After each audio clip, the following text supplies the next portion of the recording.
Russia accuses Britain of wanting to burn Ukraine to the ground by supplying Kiev with depleted uranium ammunition. Russian Foreign Ministry spokeswoman Maria Zakharova said the impact of these weapons of mass destruction did not only occur on the warring militaries, but after the war was over. Once contaminated with depleted uranium, the surrounding environment will be damaged for a long time. Britain, by supplying Ukraine with depleted uranium munitions, wants to turn its territory into a scorched and desolate land. No Russian will be spoken there, no Ukrainian will be spoken there, there will only be silence. As in Pripyat and Chernobyl, he wrote on his Telegram channel on Monday, the 4th of October 2023. Zakharova reminded that depleted uranium ammunition is mass-produced and used in NATO operations. Most of the operations with such ammunition in the NATO contingents were carried out by Italian servicemen. The area of responsibility of the Italian army in Yugoslavia included the area where more than half of all depleted uranium ammunition was fired, he added. The Serbs were the first victims and the Italians the second, studying how depleted uranium affects the personnel who use it, Zakharova said. He pointed to the increasing number of lawsuits filed by Italians against the country's defense ministry. The underlying reason is the same: cancer. Cancer is a result of handling depleted uranium ammunition, he said. British Parliament Secretary of State Baroness Annabel Goldie said in a written response to questions by members of the House of Lords in March that Britain would supply Ukraine with depleted uranium-containing shells and improve efficiency in destroying armored vehicles.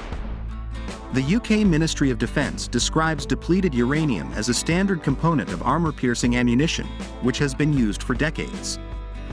Commenting on the decision of the British authorities, Russian President Vladimir Putin said that Russia would be forced to respond to the fact that the West has already started using weapons with a nuclear component.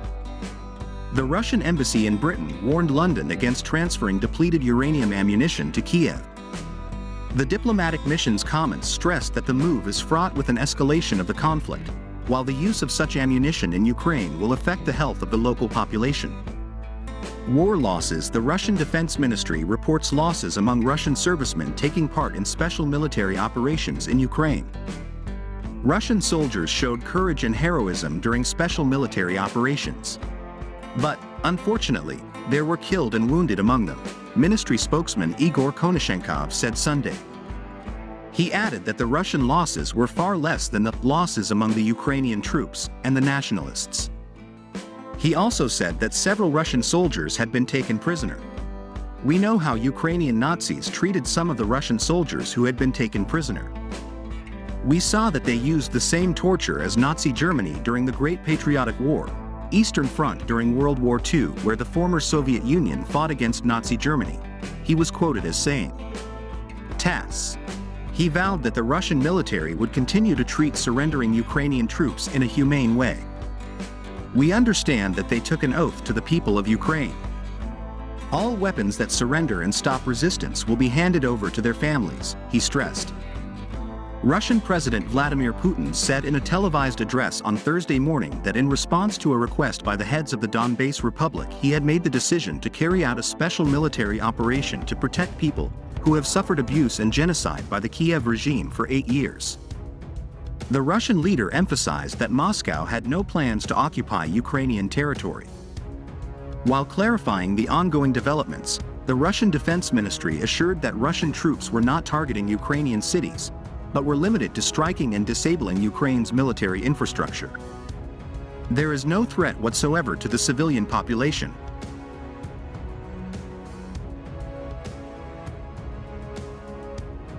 Russia finds evidence U.S. continues production of biological weapons in eastern Ukraine. Russia accuses the United States of producing components for biological weapons in eastern Ukraine.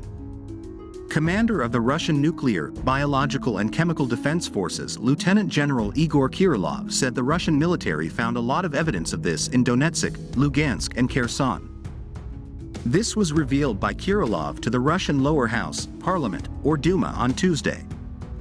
Quoted from Russia Today, Kirillov emphasized that the Russian military found a lot of evidence of this in Donetsk, Lugansk and Kherson. We have no doubt that the US, under the guise of ensuring global biosecurity, is carrying out dual-use research, including the manufacture of components of a biological weapon, near Russia's borders, Kirilov told lawmakers. He said the military came to this conclusion after interviewing many eyewitnesses and examining some 2,000 pages of documentation found in the Kherson region and the Donetsk and Lugansk People's Republics. The investigation also involved a parliamentary task force and federal law enforcement. Moscow raised concerns over a network of secret US-funded laboratories in Ukraine in the early weeks of the conflict and has since made frequent public evidence of the program. The US government confirmed the existence of the lab last March, but insisted it was not illegal or intended for military purposes, despite the fact that most of their funding was channeled through the Pentagon. According to Kirilov, the investigation has identified certain individuals involved in biomilitary research on the territory of the US and Ukraine. He also noted that the facts published by the Russian Ministry of Defense have not been disputed. No one, including Western countries, doubts the authenticity of the published documents, said the general. Moscow took the FIDL issue to the UN last October, seeking an international investigation, but the motion was blocked by the US, UK and France in the Security Council. The program in Ukraine was formerly known as Joint Biological Research, but has since been renamed Biological Control Research, according to documents Kirilov presented last week. The US has blamed an alleged Russian disinformation campaign for increasing public scrutiny of biolabs. Kirilov cited protocol from a meeting on October 20, 2022, which was attended by representatives of the U.S. Defense Threat Reduction Agency, DTRA, and several Ukrainian officials, as well as figures from engineering firm Jacobs, CH2M. The meeting reportedly focused on the resumption of biological research in Ukraine, which had been paused temporarily due to hostilities between Moscow and Kiev.